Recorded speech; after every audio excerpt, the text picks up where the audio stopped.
Hey, it's Peter Reed Miller from On Sports Photography with Peter Reed Miller. I'm here today at WPPI in Las Vegas with Drew MacCallum from Canon. And we're going to talk a little bit more about the EOS-1D X Mk III. Now, I've done a video telling you how great it is, which it was. I've shot it at NFL games and at the Super Bowl. It was great. But I want to ask Drew some questions, some things I don't understand, and let's dig into it a little bit more and get behind the scenes. So, starting out, Drew, the autofocus is wonderful. It's amazing. Tell me why. Tell me why it's so good.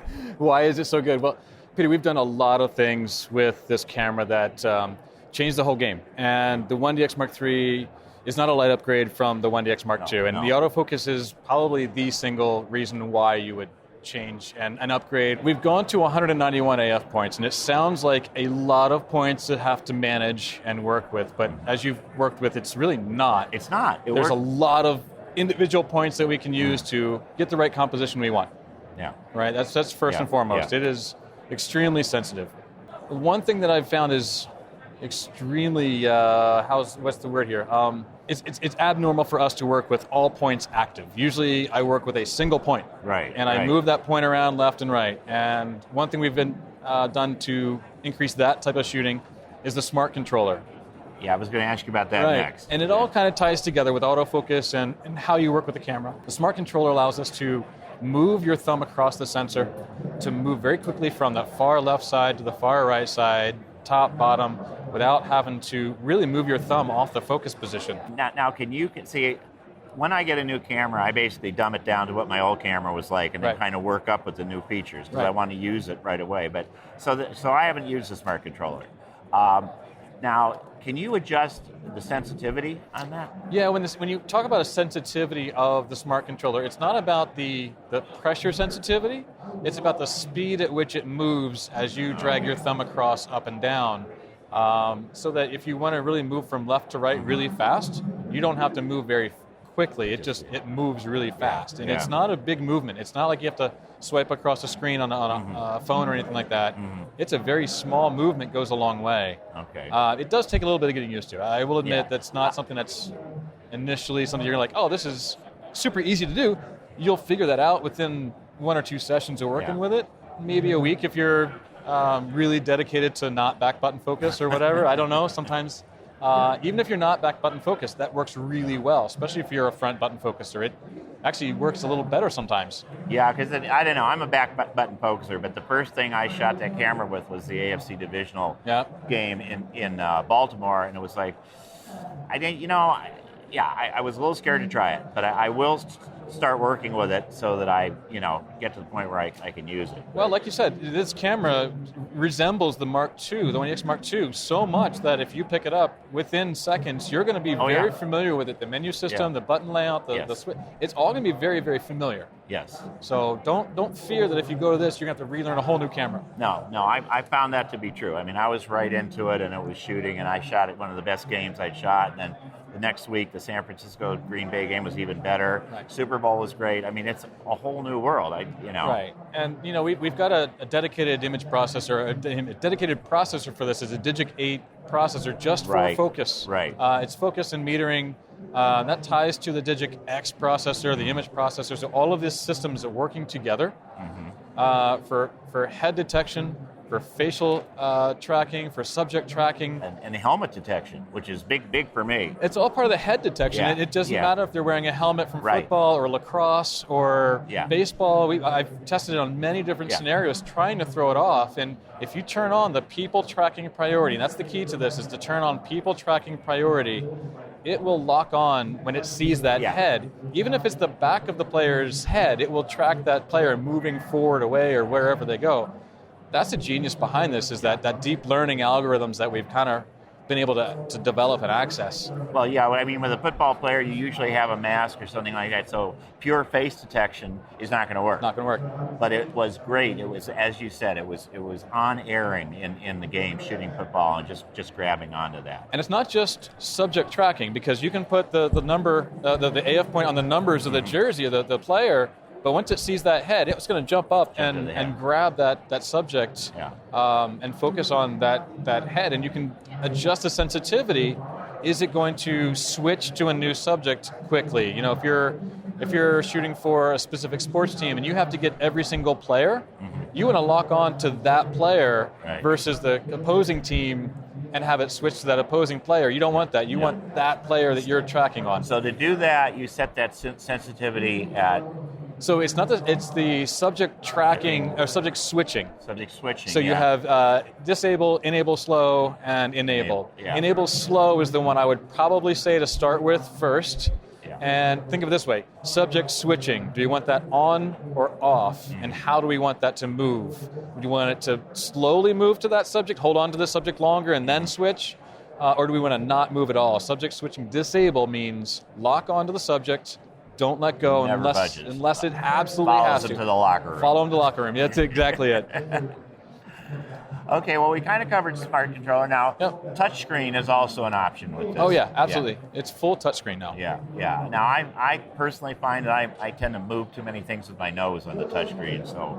if you hit most of the time it's enabled with the Q button, so you have to hit the Q button to enable that touchscreen on the back, so you shouldn't be hitting much. There's a little Q button in the corner that you might hit, but generally you should be able to have to hit the Q button and then go into the menu system or whatever selectable piece that is. But it is a quick function. If you hit that Q button and say drive high speed or drive autofocus, servo, one shot, it's a very quick way to work. You're not thumbing around or chewing through the menus. You're just going boom, boom, boom. Yeah. And there's a few like customized buttons. That's a good one. I keep that there and I go into that so I can go to back button focus and switch that if something changes or whatever. I can quickly go to those settings. Yeah, because that's like the old custom camera setting in the menu. Custom 4 was the always thing. Yeah. One other thing with that is the playback. You're able to double tap on the image and it will zoom to position for you. Wow. So if you want to double check your focus, you don't have to hit the zoom button, double tap the screen, and it brings it right to it. I didn't know. Right. So these are things you just dive in and you go, wait, that double clicks. So Wow. How about the live view? There's some new features in the live view in this camera. Yeah, live view is a big conversation about this camera because it's one of the fastest autofocus systems we've seen in a live view type scenario, and some people call it mirrorless mode.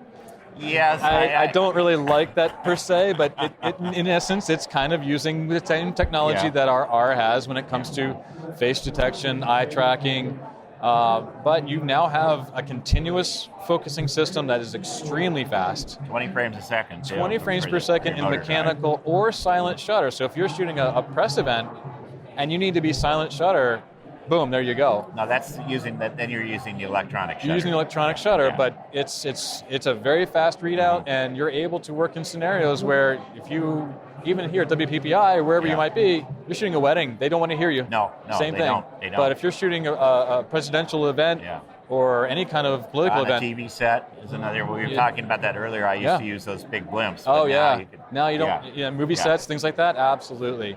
But you do have a lot of autofocus capabilities in live view, and even in the movie modes, it's going to move and track that subject by the eye, and that's makes focus very easy and tracking your subject very easy. Hit rates go way up. Yeah, because that's always been kind of my issue with DSLR video and in general. Is like, how are you going to focus on that screen? Well, now it does it for you. It's pretty much tracking for you, and it's a bit of a challenge to get used to this kind of position if you're using a long lens. It's a challenge. It can be done, and I've seen some people very successfully pull it off and get very high hit rates. Yeah. But it's there when you need it, and when you need 20 frames per second, it's going to take it. It's going to get there. Yeah. I can imagine a remote camera maybe on a long jump or something like that. Set that up and rock on because it's got it. That's great. Yeah, I use live view a lot on remotes because you don't have to get down there and get your eye in and everything like that. Yeah. Right. And if you wanted to, you could go live to your phone with the Canon Camera Connect app and position everything. So you sit there and just kind of move the camera with your phone and preview it because the 1D X III now has Wi-Fi built in. Yeah, I was going to ask a little bit about that. Yep. That's new, right? Totally new with the 1D X series. So you have the built-in Wi-Fi. You do have FTP component within the built-in Wi-Fi. So you do have a high-end capability, but then you also have the WFT E9 for external communications, but that also gets you up to the 5 gigahertz band. Oh, okay. So if you're working in venues like this, you want to get up above everybody's radios and speakers and all that stuff, you've got a better, faster signal. But if you're in a not such a signal-rich environment, you can use the Wi-Fi out of the camera to go straight to to send those pictures straight to a computer or straight to something. Absolutely, wow. yeah. And with FTP or straight from EOS utility, you can tether to the EOS utility. A little easier set up that way than an FTP server, but if you're a shooter like yourself, you've got a team and you know how to set up an FTP server very easily. Wow. And quickly just shoot right to the sidelines. Wow, that's amazing. That's amazing. Wow, those are some great new things. I got a couple more little things. Sure. The that new file, the HEIF file. HEIF. That's what we call it. HEIF. Okay. I've heard a few different phrases. I'm going to stick with HEIF until I'm corrected otherwise. I'm sure your readers, your watchers down below will tell me what it is probably. Right. There'll be comments. There'll be comments, I'm sure. So HEIF, well, you do have an iPhone. Yes, I do. You're probably shooting a HEIF file without knowing it, unless you've gone into your system and turned off HEIF. No, But you're probably capturing a HEIF format. We've put in the HEIF format into the 1D X III. It is basically a way that we can future-proof. It is something that you can capture and pick up a higher dynamic range. Okay. It's basically a 10-bit... It's 10 bits instead of 8. Yeah, right? it's basically, I won't say a 10-bit JPEG because it's not a JPEG. It's a new, different file format. But if you go into DPP, the Canon software that will read the HEIF file, you will see, especially on a 10-bit monitor display, you'll see greater dynamic range in that image file because you're capturing 10 bits. Very cool. Very cool. So I think future functionality with we'll see more uses for this coming down the road. Absolutely. As things move forward and software packages start to support that, websites support that, you'll start to see more functionality with HEIF. Even with HDR-compliant TVs and monitors, that's going to be a big thing. Great. Okay, one little setting that I wonder about these things. The clarity setting. Yeah. What does that do? So clarity, we've kind of moved it around. It was under a picture style setting in before, but we've moved it out to its own little setting area. Basically, you're adjusting the contrast of those fine detail areas, but protecting highlight contrast. Okay. So play with it and see what your taste like. Sometimes if you are shooting direct to a server and it's going live really quick, you might need to bump that up a little bit just to get a little bit more snap to that image because it's going right to publication versus someone doing some edits and things like that. So you might get a little bit more snap out of that image going right to post. And that's basically works on a JPEG or a HEIF, right? It works in a JPEG. It works in JPEG. Doesn't it's applied in the RAW. If you go into the DPP software, you can adjust that clarity slider. So, but it probably wouldn't be seen in third-party editors. I'm not sure yet. I have to check that one and see. Okay. Wow, Drew, that's a lot. That's a lot we've covered. A lot of things that I didn't know that I now know. And the last thing I'm going to kind of bring up to you is there's something coming down the road called an R5, and I know you can't talk about it much, but tell us what you can tell us. You know, I always say, as long as the world is spinning, we're making new cameras, right? Yes. Once it stops spinning, it doesn't matter anyway. Yeah, right. But no, we have the new R5 development announcement. So it is the new full-frame mirrorless camera coming out. When? We'll see. Soon we hope. Soon we hope. We've put it out there that we'll do 12 frames per second mechanical shutter, 20 frames per second electronic. We've put it out there that it will do 8K video. Wow. Now, how, why, that's a great mystery. I know your readers down below are going to say, okay, how? We'll get there. Eventually we'll get there. We haven't stated resolution or anything along that lines. We have stated dual card slots, which, especially here at the WPPI show, they must have, and photographers like yourself. Different cards or not going into. Well, we'll see. We'll see. It's still a mystery behind the door. I'm not trying to trip you up. I know. Oh, I know that. We're all limited. But we've known each other for how long? I'm